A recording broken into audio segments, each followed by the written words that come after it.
Onde eu parei, Dandan? O senhor vai explicar sobre a Trindade. Ah, Trindade. É, eu queria que tivesse alguém que conseguisse me explicar sobre isso para que pudesse me ajudar. Mas certa vez eu estava ministrando e Deus falou assim comigo: Eu sou a videira verdadeira. Agora imagine que eu sou a videira verdadeira.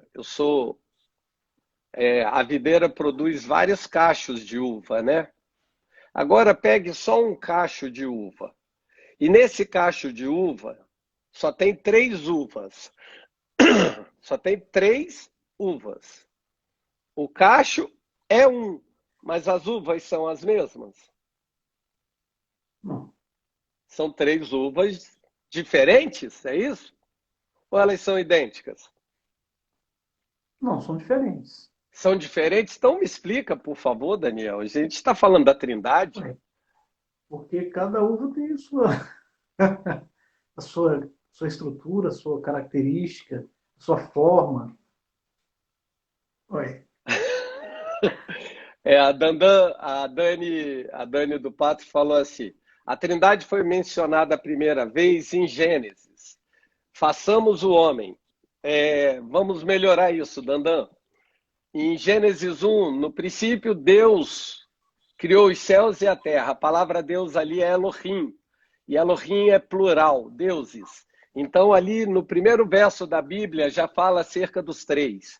Mas quando ele explicita dessa forma, trazendo a primeira pessoa, né, digamos assim, do plural, para fazer o homem, ele está falando dos três. Ou seja, o conselho de Deus se reuniu para que fizessem o homem. Então, no primeiro verso já aparece a triunidade, triuno. Por isso o homem é espírito, corpo e alma, porque Deus é tri, nós somos tri. Aí você consegue fazer a analogia das coisas. Jesus seria o quê? Quando eu falo espírito, corpo e alma. corpo. Corpo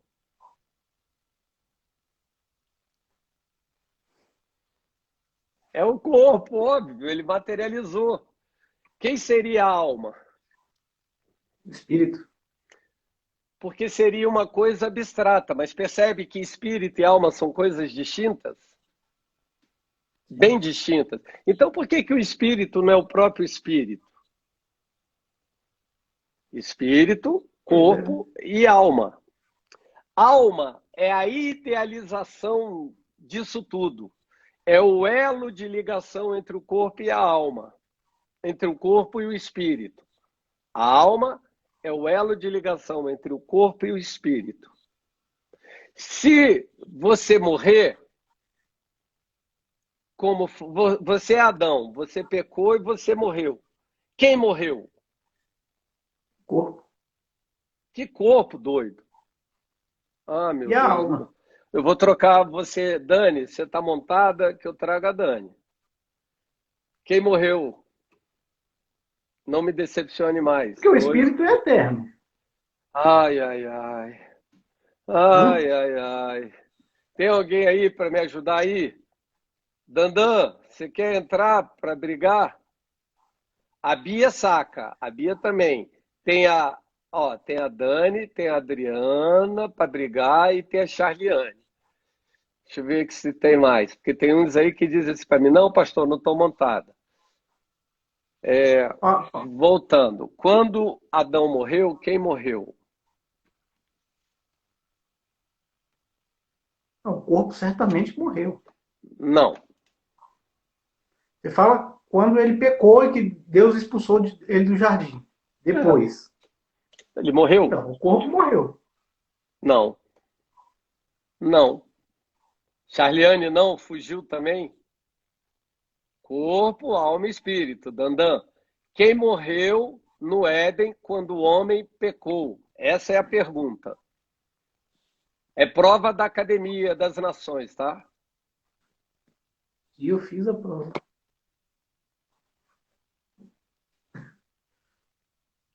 Eu Adriana, pulo vou te essa. dar um cascudo. Pensa, pelo amor de Deus, gente. Adriana tá montada? Quer entrar na live? Abigail tá montada? Quer entrar na live? Opa! Aí vem uma gringa lá de Londres, a Silvia, e diz o Espírito. Escuta bem isso, gente. Às vezes vocês não deixam eu pregar o que eu queria pregar. A alma não. Vamos lá. A Silvia respondeu o Espírito. Quando disse Deus, não coma desse fruto, porque certamente você morrerá, Adão continuou vivo mais trocentos anos. Então quem morreu? Pois é. Pois é difícil demais mesmo, Deus. Deus é muito difícil conversar com ele. O Espírito, cara. Por quê? Porque agora você não pode ficar aqui nesse espaço chamado Éden, que é uma comunicação entre céu e terra, porque você não vai mais entender a língua do Espírito. Não temos mais como conversar. A torre, que eu gosto de chamar como se fosse uma torre Um radar. não, da NET, como é que chama? Dessas. A minha é Vivo, aí tem a outra aí. Parabólica, uma parabólica da vida, caiu. Se a antena parabólica caiu, as ondas que estão passando, que ele faria a leitura, não faz mais. Então agora o homem já não consegue mais falar com Deus. Por quê? Rápido. Perdeu o contato. Perdeu o contato. Não, porque Deus é o Espírito. E Deus não entende outra língua que se não for uma língua espiritual. Oi? Rapaz, por que você tem dificuldade para entender isso? Me ajuda aí, irmão. Porque a gente está na beira da praia, pastor. O senhor já foi lá no oceano. Está no Não, fundo já, né? não. Isso é básico, básico, básico. Básico. Adri, presta atenção nisso. O espírito do homem morreu. E agora o homem não fala mais com Deus. São inimigos. Eles não têm a mesma língua. Lembra lá da Torre de Babel? Eles não se entendiam porque eles não tinham mais a mesma língua. Então o espírito morreu. Quando o espírito morre, agora sim, é a garantia que o corpo vai morrer. Então, o salário do pecado é a morte para quem? Pelo amor de Deus, me ajuda. Não força, não. Oh, meu Deus, eu vou embora. Tá me dando vontade de ir embora, gente. O salário do pecado é a morte. Para quem? Pelo amor de Deus. Para todos. Todos os quem? Opa! Obrigado, Dani. Espíritos. Dani, você acabou de livrar alguém de um gabinete pastoral. Eu. Agora sim. Então, o salário do pecado é morte para o espírito. Tá bom? Se Jesus morreu na cruz, o que ele eternizou?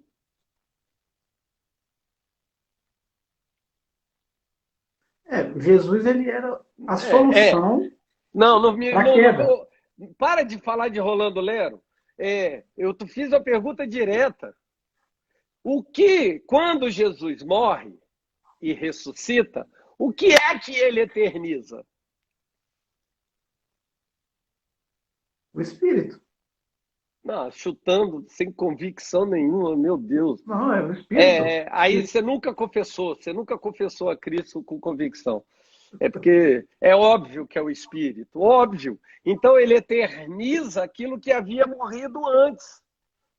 E se o Espírito agora é eterno, aí o que ele diz para você em João 3? Nicodemos, vai, ajudei, Nicodemos. Não podemos. É necessário nascer de novo.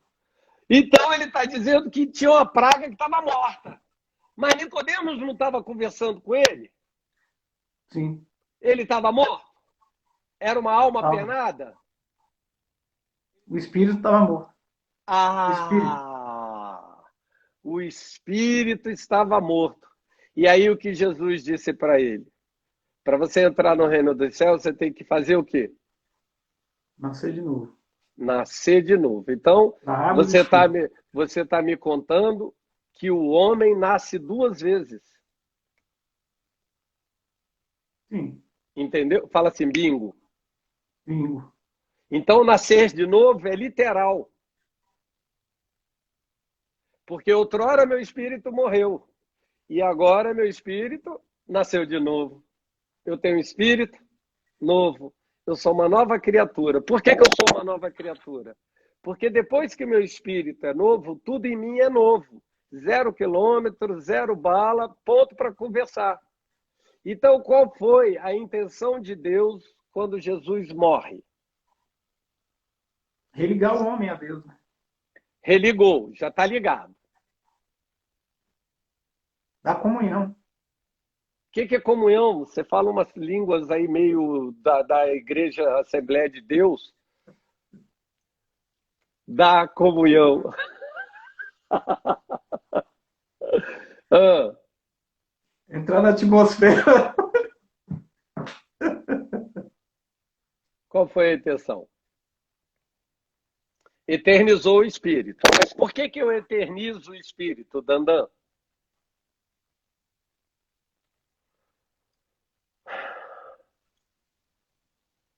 É porque Deus é eterno. O homem vai Sério, Deus continuar é a eternidade eterno? com Deus. Nossa, que descoberta. Nossa, que poder nessa palavra. Nascer de novo, o espírito viver de novo. Mas para que ele quer, então, vou facilitar, que o espírito nasça novamente? Pelo amor de Deus. Para habitar com ele? Para o quê? Habitar? Não, para poder falar com ele, animal. Deus é espírito.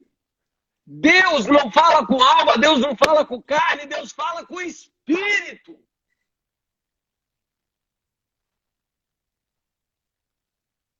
Você quer me deixar nervoso por conta da cloroquina? Não fica nervoso, não, você vai travar isso lá. E ela trava mesmo. Então, só voltando aqui para Charliane, para Dani e para Adri. Se o muro da inimizade caiu, agora eu tenho que falar a língua de Deus. Amém? E se eu falo a língua de Deus, oi, Rai, que bom que você apareceu nas madrugas. Agora eu tenho a mesma frequência, eu ouço a Deus e agora eu posso ser guiado pelo Espírito para não errar de novo. Aí a gente tem a mente de Cristo. Não, ainda não. Calma. Não? Espera, calma. Tu já tem? Então estamos arruinados. Estamos acabados. Ele está Mas dizendo Paulo para fala gente... que nós temos a mente de Cristo. Calma. Deixa eu falar, filho. Eu não disse que você não tem. Eu estou dizendo que você está no processo de transformação. Não vos conformeis com este tempo, mas transformai-vos. Transformai-vos. É um verbo no imperativo dizendo para que você se vire, lute, rebole para você se transformar na mente dele. Entendeu? Ai, mas voltando. A torre tinha caído, a torre agora levantou. Aqui minha mão não estava sendo vista. A torre estava caída. Agora a parabólica levantou. Agora Deus é espírito e agora Deus fala com o espírito. A palavra de Deus é espírito e... A palavra de Deus é espírito e... Ah, não. Eu vou mudar de grupo. E vida! A palavra de Deus é espírito e vida.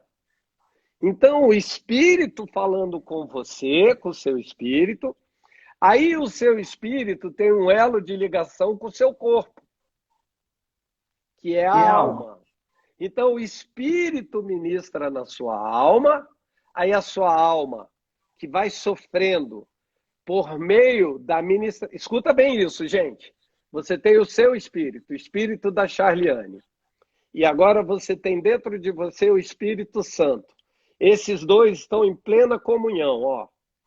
Então um fala para o outro, troca figurinha, ai, aí a Charliane fala para ele, ai, quero mudar o corte, o penteado, seja lá a conversa que for, mas agora vocês se entendem. Aí o seu espírito, depois de se entender com o Espírito Santo, fala para sua alma, alma, o que você acha? O espírito se amarrou na ideia de eu trocar o cabelo. Ótimo. Ótimo. Eu acho que vai ficar bem legal. Aí você vai para o corpo. Porque ele é o elo. Entende? Então, se você morre em Cristo, escuta isso. Quem está junto de você? Quem você vai levar de volta para Deus? O espírito. O E o espírito. corpo volte ao pó. E o corpo volte a pó. E a alma que se lasque. Não é isso? A alma são emoções, né? Você acha mesmo que Deus iria deixar para trás, cara, todo o seu histórico, tudo que você viveu, tudo que você suportou, as marcas do Evangelho, tudo que você carregou? Traduz a alma como sendo o seu histórico, a sua enciclopédia, a tua contagem de vida na Terra. Oi? É o código-fonte? Não, não, ele não é o código-fonte. O código-fonte é o espírito. A alma é elo de ligação. Não vou falar mais disso de novo. Prometo. A alma é o teu histórico. É o seu HD da Terra. Pronto, fica mais fácil, né? É o HD da Terra. Só que quando você chega na eternidade, você tem um monte de coisa ruim que você fez, que eu sei, e aí você ia chorar muito lá. Mas lá não tem lágrimas. Então, o que eu entendo que você não vai ter memória para essas coisas ruins. Porque senão você vai ficar chorando a vida inteira, porque lá é perfeito. Aí, eu tenho que conhecer você. Infelizmente, eu ainda vou passar a eternidade contigo. Não, é brincadeira, brincadeira. Felizmente, eu vou passar a eternidade contigo. E lá, eu vou saber, ô Dani, como é que você está? Qual é a tua casa? Como você não tem galardão? Nossa, que casebre que você está morando, hein? Que casebrio. Não, aí você na Assembleia vai dizer assim para mim, o que importa é estar aqui. Falei, isso, e você está morando aonde, pastor? Desculpa, é na rua da direita, tá vendo aquela casa mais alta? É brincadeira, gente. Vamos voltar, só foi para relaxar. A alma são os seus pensamentos, sua memória, sua cognição, sua inteligência, é o seu histórico humano. Então, esse histórico humano é que é o nosso problema. Porque se eu morrer em Cristo, esse histórico humano vem comigo, né? Se eu não morrer em Cristo, vem comigo com o meu espírito. Se eu não morrer em Cristo, esse histórico humano chamado alma vai para outro lugar. Aí é o que se chama de segunda morte. Entenderam ou não? Calma. Primeiro vamos fechar isso. Aí a Charliane pergunta, redimida, restaurada, sua natureza. Nós estamos redimidos e restaurados. Só que a restauração, que eu prefiro chamar de, na teologia, ela é chamada de regeneração. E a regeneração é uma matéria teológica. Ela é produzida pelo Espírito Santo em você. Então, o Espírito Santo está sobre você para você desfazer as obras do inferno, e o Espírito Santo está dentro de você para modular o seu caráter, para que você alcance o caráter de Cristo.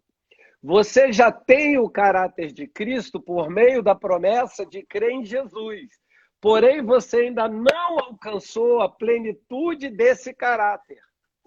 É o que vai falar em Colossenses, que a plenitude de todas as coisas é Cristo. a plenitude de todas as coisas. Por isso que eu digo que quando a gente ora por uma pessoa e ela não é curada, o problema não foi Deus, ou foi a pessoa, ou foi você que orou.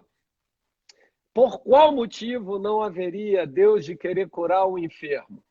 A gente não sabe dos planos de Deus, mas a verdade que eu sei é que Jesus curava e orava e todo mundo era curado. Então o problema vai sempre estar na gente, nunca em Deus.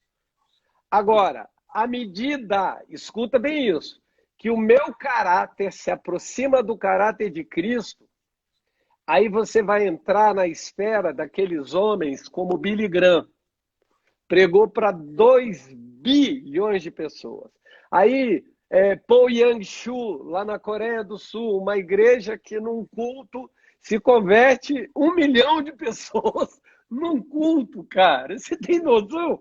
Não dá nem para você conversar com as pessoas. 1 milhão de pessoas. A Red Baker, que ressuscitou ao longo da caminhada dela, 450 mortos.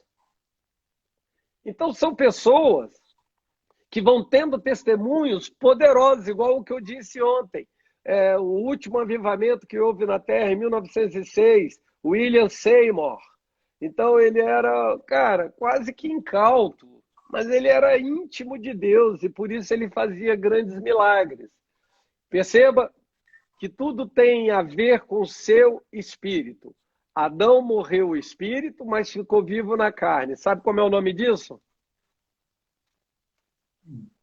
Alma vivente. Qual é a diferença, então, de um animal para um homem sem espírito? Vai, me dá aí, gente. Por favor, me ajuda. A Bíblia vai dizer que nem todos são filhos de Deus, né? Depois eu quero responder você, Bia. Alguns são criaturas, né? Aqueles que não receberam a Cristo. Eu perguntei isso não, eu não perguntei isso. Eu perguntei qual é a diferença, eu já vi a resposta aqui, entre um homem que não tem Jesus e um homem e um animal. Um homem que não tem Jesus e um animal. Qual é a diferença? A diferença eu não sei, eu sei a semelhança. Os dois são criaturas. A Dani respondeu. A capacidade de raciocinar, que o animal não tem, ele é instintivo. Então, uma alma vivente é igual a um animal. Então, eu tenho uma dúvida teológica que eu até hoje não consegui responder. Eu não sei se vai ter bicho no céu. Por que você não sabe se vai ter bicho? Porque ele não tem espírito. Deus não soprou nada nele. Então, por que ele vai ser salvo? Se ele nem racional é. Como é que vai ser isso? Ele vai subir? O Espírito é de Deus. Como vai ser com os animais? Eu quero crer que vai ter, porque vai ficar tudo bonitinho lá e tal, os anjos voam, vai ser um negócio muito bonito. Então, eu quero voltar aqui para a pergunta da Abigail. A eficácia da oração não está em quem a faz, mas em Deus que responde ou não. Não, então. As orações de Jesus eram respondidas, Bia? A Dani ama bicho. Eu pensei numa coisa que terrível. Eu vou falar. Ó, o outro disse que vai ter cachorro, vai ter tudo. Bia, as orações de Jesus eram respondidas? Você ia falar do Getsemane? Todo mundo que gosta de bicho está aqui brigando comigo. Eu quero saber quem vai limpar esses negócios lá, hein, pastor? Bia, as orações de Jesus eram respondidas. E Jesus era homem, ele não usurpou ser como Deus. Então, por que a dele é respondida e a minha não? Além dele ser a resposta, com certeza, Charliane. Mas as orações dele eram respondidas. Lembra que várias vezes na madrugada ele ia lá, orava, ele chamava os preguiçosos dormiam no momento mais difícil. Jesus tinha uma agenda de oração com Deus, ele tinha um espírito de oração. A propósito, ele nem parava de orar. Então, voltando. Deus respondia, porque ele era santo? Não. Sabe por quê? Escuta bem isso. Eu oro no meu nome? Então, Senhora, no nome de Jesus. Eu oro no nome de Jesus. Então, se ali tiver demônio, tem que sair ou não tem que sair? Tem. Aí, ó, agora que a Abigail está indo, ó, calma. Pera aí, Abiga. Então, presta atenção. Se eu tem demônio ali, aí eu oro em nome de Jesus. O demônio tem que sair. Não é no meu nome.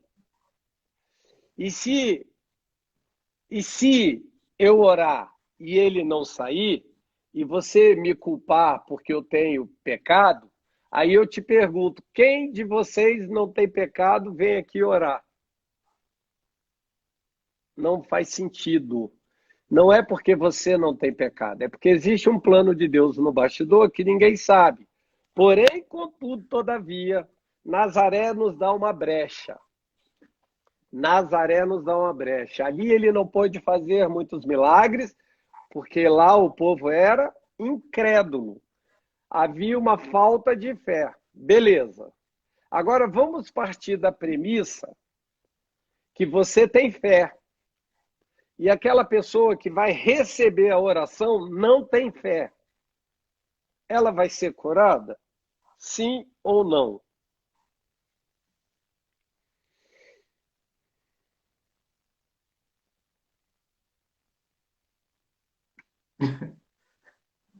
Vai, Daniel, abre essa tua boca. Não, eu estou esperando o pessoal responder. Não, você, ué. Eu sou um cavalheiro. Não, Não. por favor. A pessoa está ali deitada. Aí você vai lá e ora por ela. A Dani, boa. E eu tenho fé. Eu sou cristão, sou batizado. É óbvio, todos pecam. Mentes quando dizes que não peca. Já disse João nas Jesus, cartas. Jesus, quando ele curou o paralítico no tanque de Bethesda, ele não tinha fé. Não tinha? Ele tinha, Não. estava esperando 38 anos o anjo, como é que não tinha?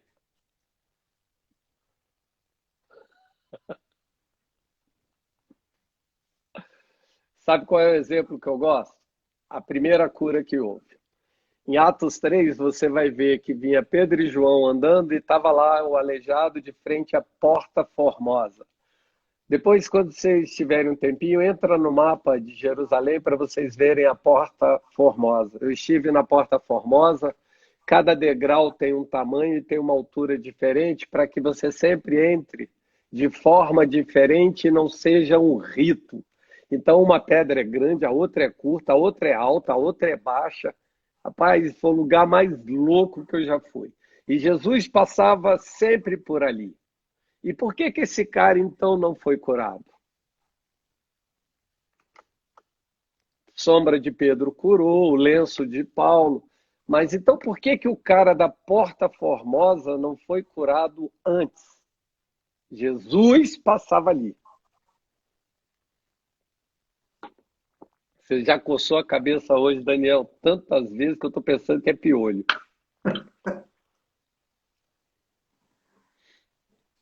Olha, veja bem. Ó, a Dani já respondeu. Incredulidade. Bem, perfeito, Dandan. Incredulidade. Se em teu coração não tiver dúvida, tudo quanto você pedir ao meu Pai em meu nome, ele vou-lo concederá. Se em teu coração não tiver dúvida. Então, esse homem que estava ali há mais de 30 anos, ele já era um homem adulto, não diz exatamente a idade, mas a gente sabe que ele era adulto. Então, ele estava ali há muito tempo, ele já tinha se conformado com aquela doença. Ele não sabia que precisava de cura. Não, ele era aleijado, Charliane. Ele não andava, como é que ele não sabia que ele não precisava? Você acha que ele não viu o povo andando? Ele tinha raiva do povo quando andava. Ele queria ajuda, ele queria esmola, sim, mas eu quero saber o porquê que ele não foi curado quando Jesus passava. Primeiro, porque ele provavelmente não acreditava que Jesus era Jesus. Então a gente está falando de fé. A gente está falando de um cara que não cria. Mas agora vem Pedro e vem João andando. O cara sacode a cumbuquinha dele, pedindo grana, o que ele sempre fez a vida inteira. Então, Pedro ousadamente diz: eu não tenho ouro e não tenho prata, mas o que eu tenho, eu lhe dou. Ele tinha fé? Tinha. O cara? Não, o Pedro. Então Pedro tinha fé, mas o cara não tinha fé. Pressupõe que não. Pressupõe que não. Então eu quero entender que houve um processo ou de ausência de fé no cara, porque muitas vezes a sombra curou, o lenço curou, sem ninguém pedir nada. Eu nem sei, o texto nem diz se aquelas pessoas criam. Mas é possível, eu já vi uma interpretação assim, uma exegese, uma hermenêutica, um estudo sobre isso, que enquanto ele esticava a mão, porque a palavra diz que ele mandou a mão direita para frente, e nessa de movimentar em direção ao cara, é como se aquilo fosse gerando fé. Porém, eu quero crer que, independente de fé, basta que um tenha fé para que alguém possa ser curado. Por quê? Porque eu estou ligando com alguém que está comigo e crê. A propósito, para a gente encerrar isso, ficar facinho, facinho. Quando Lázaro morreu, ele tinha fé? Lázaro? Sim. E fé se transfere, Bia, é um dom. Mas Lázaro, quando morreu, tinha fé? Dito que sim. Está falando para dentro agora? Claro que ele tinha, ele era amigo de Jesus. Mas e ele morto, ele tinha fé? Claro que não. Ele estava morto. Montanha tem fé? Diga aquela Não. montanha, mova-se para lá ou para colar. Não. Então, por que que se move a montanha? Por que que Lázaro ressuscita? Por que a Talita ressuscita? Por que o filho da viúva de Naim ressuscita se eles não tinham fé? Porque Perceba tem. que o que eu estou querendo colocar para vocês é que basta um ter fé. Esse é o meu entendimento. Assim diz o Murilo e não o Senhor. Paulo falou isso também lá em Coríntios. Assim diz eu e não o Senhor. Então eu estou Fé vem pelo querendo. ouvir, né, pastor? Não disse. Eu estou dizendo numa situação já tácita. Deixa, para de criar coisa. Eu estou falando, o cara tem ou não tem fé? Não tem. Mas eu estou mostrando que defunto não tem fé e levanta. Você fala com defunto? Você já tentou ressuscitar defunto? Eu já, várias vezes. Toda vez que eu faço um velório, eu falo baixinho no ouvido dele. Levanta e anda em nome de Jesus. Sério! Não é zoeira, não. Todas as vezes eu falo. Mas eu não consegui ainda. Mas um dia eu vou ver. De tanto eu insistir, o defunto vai levantar. Bem, moral da história. Defunto não tem fé e levantou. Então eu acredito que para que haja um milagre, precisa de fé. Não de todos, mas daquele que está orando e da concordância de quem está contigo. Entendeu? Porque o exemplo que eu dou é o defunto não ter fé, porque está morto. Ah, morreu na fé, por isso ressuscita. Aí é mais estranho ainda, né? Não acredito assim. Pedro lançou a rede a segunda vez porque creu na palavra de Jesus. Mas Pedro era pescador, né? Pescou a vida toda, madrugada inteira, não pegou nenhuma piaba, estava cansado e tudo. Aí o mestre falou, lança a rede de novo. Ele lançou. Ele creu na palavra. Mas e o cara que ficou lá na Porta Formosa tantos anos e veio Pedro e deu o quê para ele? Deu o Espírito Santo. Então eu creio que pela imposição da mão de Pedro naquele aleijado, ele transfere o espírito para o aleijado e aqueles músculos que estavam atróficos agora ficam hipertróficos e ele se torna normal e fica de pé. Quando oramos por alguém que não tem fé, exatamente. A fé, agora sim, esse texto cabe. A fé vem pelo ouvir, pela pregação, pela palavra de Deus. Tem gente que diz que a fé vem pela pregação. Errado. A fé vem pela pregação, pela palavra. Se não for pela palavra, é pela minha palavra. Não funciona. A fé vem pelo ouvir, pela pregação, pela palavra. Então, eu estou gerando fé naquela pessoa. Quando você está orando por alguém que não tem fé, é como se você estivesse lançando uma semente para que, num tempo oportuno, aquela semente viesse a vingar. Como foi comigo, como foi com vocês todos que não nasceram no lar evangélico. Alguém passava e falava, Jesus te ama. Oh, falta do que fazer, vai perturbar outro. Jesus te ama, até que um dia ele virou para mim e falou, eu te amo. Eu falei, eita, agora pegou, porque não tem ninguém aqui do meu lado. Aí pronto, aí não teve mais jeito. Então, a nossa semente, a Bíblia diz que a semente de Deus é a palavra de Deus. Então, a semente nossa, ao longo da nossa vida, é a palavra que nós liberamos na vida das pessoas. Se ela crê ou não, não é problema. O problema é que ela está sendo plantada. E aí diz assim a Bíblia, uns plantam, uns regam e outros colhem. A palavra lançada, a palavra de Deus lançada é sempre uma possibilidade de um milagre acontecer e de uma conversão se manifestar. Que mais? Porque Pastor, não vai dar mais as tempo para eu pregar, provações, não. Deixa eu só ver aqui. Pode falar. as provações, elas podem esfriar a fé? Pode, claro. Ué, Por exemplo, é igual exemplo. o paralítico lá do tanque, né? Ele estava há 38 anos, ou seja, é muito tempo, né? Sim. Ele estava acreditando em alguma coisa, porque ele estava lá, como o senhor É, disse. Mas quando Jesus perguntou para ele, né? sim. Você quer ficar curado? Eu vou te Quer ficar ajudar, vai. curado? Isso. Aí ele foi contar a história, voltar Não. aquele Ele passado. disse assim, não, é porque eu não posso. Porque não tem ninguém para me ajudar a me jogar nas águas quando o anjo mexe. Aquilo ali provavelmente deveria ser um lugar de engodo, de engano. Deveria ter gente que cuidava de pedaços ali e ganhava dinheiro quando chegava o doente. Então eu deixava ele deitado ali, ó, só guardei um lugar ali para você. Então custa tanto. Porque não tem nenhum relato na Bíblia, nem histórico, nem nada, de que alguém foi curado ali. Então deveria ser um lugar para enganar otário. E como tem hoje, né? Deveria ser uma casa dessas aí, macumba, pronto, falei. E aí vai lá, amarra, corta, sangra, faz aquilo tudo. E nada dá certo. Nada dá certo.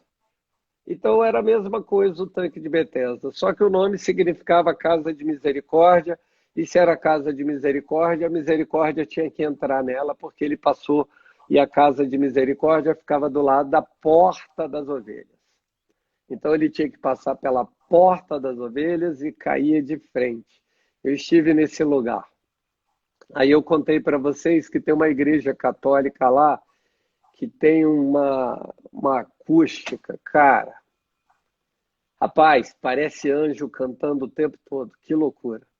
Seria como comprar o feijão da cura, mais ou menos isso. Só que eu não entregava. É tipo árabe, sabe? Vende a mãe, mas não entrega. Ele acreditou em uma mentira e isso paralisou. A grande verdade, Charliane, é porque no verso 14 desse texto vai dizer que ele tinha pecado.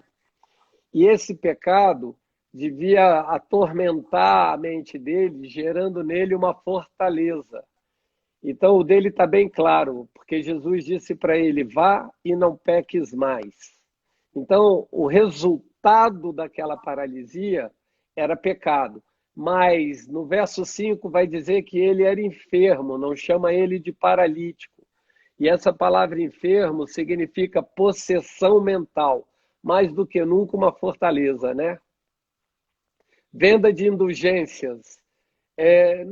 Você nunca viu ninguém alugando espaço, por exemplo? Vai lá na feira do Guará, tá lotada, aí tem um cara que põe um triângulozinho, aí você chega, e aí, amigo, tem alguma vaga? Ah, aqui, ó, para aqui. Aí ele já guardou ali para você e você dá a graninha para ele. Era uma corrupçãozinha básica, né? Você chegou depois e você queria a vaga. É mais ou menos isso. Porque a mentira paralisa, mas Jesus, a verdade, veio e libertou da mentira. Então, mas esse caso específico, Charliane, Jesus disse que ele tinha um pecado. Esse é específico. E esse pecado gerou nele uma fortaleza. Então, quando você vê um flanelinha, tenta estacionar no lugar onde tem um flanelinha que você vai ver. Nem toda doença é pecado. Toda doença, ela advém do primeiro pecado. Toda, sem exceção. Mas nem toda doença que as pessoas têm foi porque elas pecaram.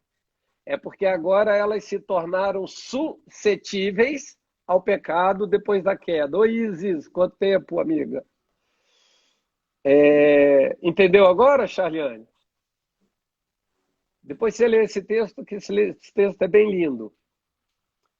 O verso 5 é que vai chamar ele de inferno, possesso mental.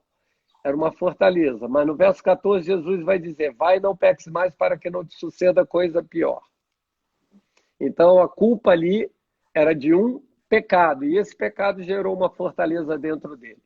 Jesus, sempre quando ele ia curar uma pessoa, ele libertava ela mentalmente daquilo que ele era. Marcos 8 e João 9, quando fala dos dois cegos, ali é uma cegueira mental. Portanto, traduz-se numa cegueira espiritual. Doenças advindas de vícios, álcool, drogas, cigarros são consideradas suicídios, pastor? Não. Eu é que chamo de suicídio lento. As pessoas vão se matando gradativamente, né? Porque, de repente, não tem coragem de resolver logo a questão e vai se matando devagar. Antes de mais nada, tudo isso é questão de ignorância e de povo burro. Quem fuma, quem bebe, quem se droga são loucos burros. Por quê? Porque eles não saem do problema, eles pioram o problema. E são pessoas que querem se alienar do problema. Você vai se alienar do problema por 2 horas, 3 horas, 4 horas, às vezes até um dia. Mas ao amanhecer, quando você acordar, vem o que a gente chama de ressaca, que é o rebote. Aí você acorda e fala: eita, o problema está aqui agarrado em mim. O problema não sai porque você bebe, não sai porque você se droga, né? O problema sai porque você o resolve. Você é a solução. A solução está em você. E fugir nunca vai ser a resposta. Alguém me perguntou outra coisa. Foi você, Dana, que me perguntou?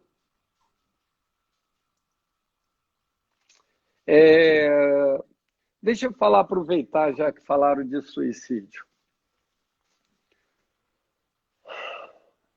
Deixa eu ver aqui. Nem toda doença é pecado. Eu respondi já, Bia. Nem toda doença é pecado. Toda doença é resultado do homem caído. Mas nem toda doença que aparece é resultado de pecado. Mas é consequência do homem que tem a inclinação para o pecado. Mas eu queria falar, bem-vindo, Deus contigo, amigo. Abigail, sim, não perguntei, não foi a Dani. Tá, vamos falar um pouquinho de suicídio. Suicídio é um dos temas mais difíceis, né, para você conversar. Entendo eu que o suicídio, entenda bem isso, o suicídio é a tentativa equivocada de alguém tentar acabar com a dor da alma. Escuta, a alma dói. Você já teve dor na alma, Daniel? Já. Como é que é a dor da alma, só para eu entender? Dói no coração. Isso é Sufoca o ataque peito. cardíaco. Não, sufoca o peito. Ah, você está falando de Uma dor angústia. aguda. Não, mas você está falando de angústia, você está falando de ansiedade. Não. É, Vou te pode dar o ser. exemplo. Não, vamos para a Bíblia, gente. Pelo amor de Deus, me ajuda. Quando Jesus foi espremido no Getsemane, ele era igual uma laranja. E ele estava sendo esmagado, espremido, comprimido. Era uma opressão. A pressão sanguínea dele subiu a tal nível que pelos pelinhos dele, pelos poros, pelas glândulas sudoríparas, saíram sangue, porque os vasinhos romperam. A opressão é tamanha, a angústia é tamanha, é uma dor que nada cura, nada cura. Jesus, antes, olha o que eu falei antes, sem querer, nem ia tocar nesse assunto. Jesus, antes de curar uma pessoa, ele curava a mente da pessoa. A palavra mente, coração e alma, elas se referem às mesmas coisas na Bíblia. Coração, mente e alma. Então, imagina você tendo como se fosse uma perseguição continuada na sua mente. Você é isso, você é aquilo, como se fosse uma acusação e a todo tempo gerando em você essa angústia, essa ansiedade e nada se resolve, eu preciso resolver. E a cabeça entra numa aceleração muito acima do que um ser humano suporta. É como se ele quisesse que aquele dia acabasse, que ele conseguisse dormir, mas ele não consegue dormir.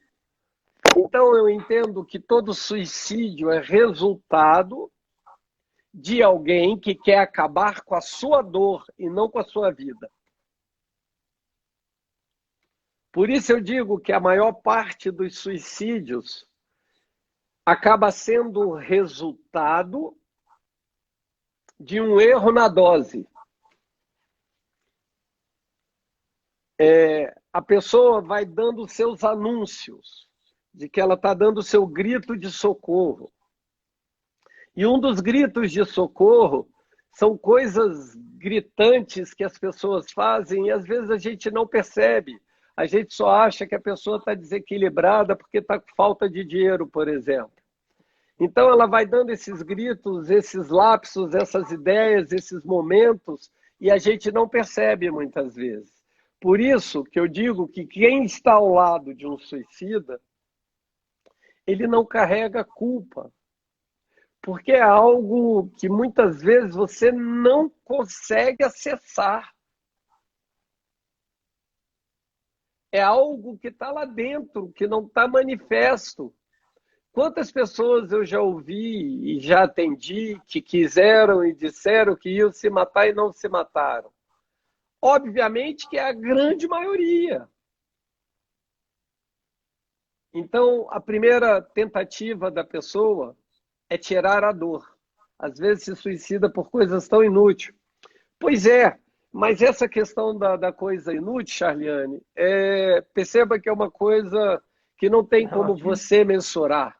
Não é relativo. Nesse caso, não é relativismo. É não mensurar. É impossível. Para você, de repente, se eu raspasse a sua cabeça, Charliane, seria um motivo suficiente para você, só de raspar a sua cabeça. Quando para outra pessoa que ia traduzir, nossa, que besteira. Aí as pessoas me perguntam, um cristão se mata? Responde, Daniel. Sim. Sim, Já ouvi a história de vários pastores, inclusive. vários pastores. Eles vão para o inferno, então. Não sei. Você não sabe? Não, porque essa questão de salvação é entre o homem e Deus, é uma coisa muito Não, particular. não, não, não, não, não, não, não, não. Nada particular. Está tudo exposto na palavra. É, se bem que a Bíblia fala que os suicidas não herdarão, né? Aonde? O reino dos céus. Aonde? Apocalipse? Está louco? Bebeu? Está drogado? Maluco? Não, não tem. No Decálogo, nos 10 mandamentos, a Bíblia vai dizer o seguinte: não roubarás, não matarás, não adulterarás, esses não todos. Só que no lugar de não matarás, a melhor tradução não seria não matar, seria não assassinar, que é diferente. Davi matou Matou. muitos. E ele assassinou? Não, porque Urias, aqui, Urias. Não, não naquela. continua. Não continua. Já deu não, já errou. Urias. Ele assassinou Urias. Qual foi Sim, a porque se não tem. consequência dele? Não, para. Não, agora é sim, já não serve mais. Depois que eu falo, aí é mamata. Então, depois que ele assassina Urias, o que, que ele recebe como sentença? Acho que é a morte do filho, né? A espada permanecerá na sua casa. Mas enquanto ele matava milhares debaixo de uma guerra, estava valendo. Está tudo tranquilo, está tudo certo. Por exemplo, vou dar um exemplo claro. Se um bandido entrar na minha casa e eu atirar para defender minha família, eu quis matá-lo? Não. Não, mas eu dei 4 tiros, bem na cabeça. Mas, Não, eu quis. Eu estou dizendo que eu quis. sim. E aí? É não matarás? Claro que não. Eu estou me defendendo, amigo. Então existe uma coisa bem Na distinta na defesa. Bíblia. Não, não estou falando de lei, não. Estou falando que eu estou me defendendo. Esquece lei. Estou falando de Bíblia. Então, não matarás é completamente diferente de não assassinarás. Assassinarás é deliberadamente eu querer seu celular, você não me dá e eu te dou um tiro na cabeça para te matar. Isso eu assassinei. Então, o grande problema foi a tradução que veio da King James e lá estava escrito no murder, não assassine, não assassinarás. E quando veio a tradução de 1610 para cá, veio não matarás. Se isso fosse verdade, que o decálogo é não matarás, nem Deus poderia matar. Porque se Deus pudesse matar, ele estava indo contra a própria lei que ele fez. Pelo contrário, Deus se inclui na sua lei. Senão não faz sentido. Então a lei é para um, para o outro, para o senhor não. Mas matem, entende? Então a palavra ali é não assassinar. Por isso a Bíblia vai dizer em Gênesis 4:10 que a terra clama pelo sangue do justo Abel, porque ele foi morto de uma forma injusta. E quando Deus estava falando de uma forma injusta, mais do que isso, ele estava falando acerca de alguém, de um ser humano, que é a imagem e semelhança dele que foi morto. Então, matar um ser humano, um suicídio, é um autoextermínio. Aí eu faço a pergunta: qual o pecado que Deus não perdoa? Blasfêmia contra o Silêncio Espírito Santo. profundo. Silêncio profundo. Qual o pecado que é maior do que o sacrifício da cruz?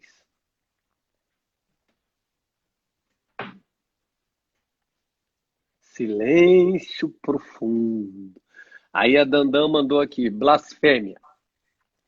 Primeiro vamos então conceituar o que é blasfêmia. Não, então, não, calma. Cadê? Continuo dizendo, Abigail, exato, a gente está nisso ainda, filha. Então, só para falar do suicídio. Então, nem todo suicida vai para o inferno, porque matar a si mesmo não deixou de ser um assassinato. E quem disse que assassino vai para o inferno se o assassino da cruz, um deles não foi para o inferno e o outro foi? Então não é garantia de inferno o suicídio, como alguns dizem. Eu penso que não é garantia. Porque Deus não precisa de 5 minutos para que o cara se arrependa. Deus precisa da milionésima parte, não dá nem para falar de tempo, para que o cara tenha se arrependido. Tem muita gente que fez já arrependido no ar, por exemplo. Então você não pode avaliar como se fosse definitivo. Então a Dani e a Abigail, a Bia, me responderam que o pecado que não é perdoado é a blasfêmia do Espírito. Eu vou dar a minha opinião, tá, queridos? Depois vocês estudem e me ensinem mais sobre isso, porque isso não é tão simples. Nada do que a gente está falando aqui é uma coisa simples, fechada. Pelo contrário, aqui está tudo aberto para todo mundo aprender, inclusive não, principalmente eu. Eu não acredito na blasfêmia do Espírito Santo. Porque vários estudos vão dizer o seguinte: se você se preocupar se você está ou não blasfemando contra o Espírito, é porque você não blasfemou. Quando você vai lá para Pedro, vai falar da cauterização da mente. Ou seja, é como se você não ouvisse mais o Espírito Santo. Quando você vai para Hebreus 6, vai falar do apóstata.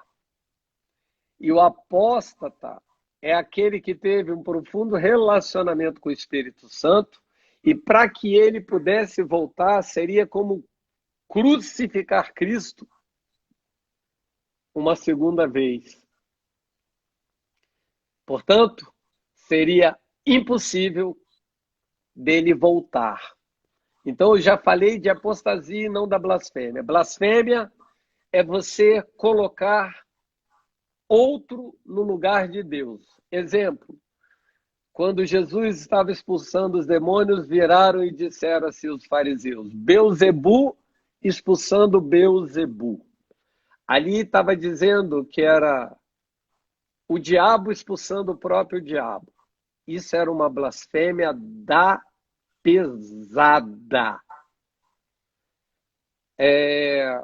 Eu não creio em nenhum tipo de pecado que Deus não possa perdoar se o arrependimento for genuíno.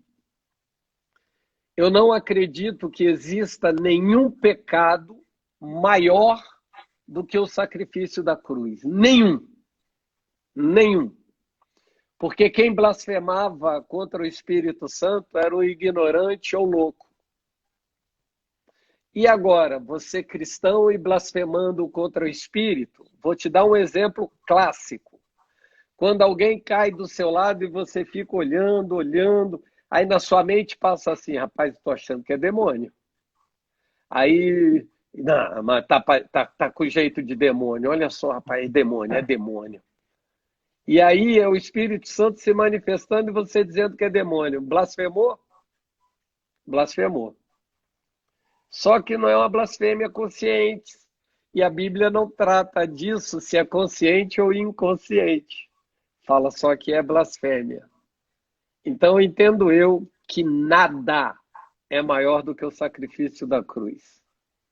Nada, nada, nada. Os loucos herdarão os céus. Isaías 35:8 vai falar sobre isso. Só que os loucos acharão o caminho. Quando ele está falando ali louco, ele está falando dos desentendidos, está falando do próprio povo que estava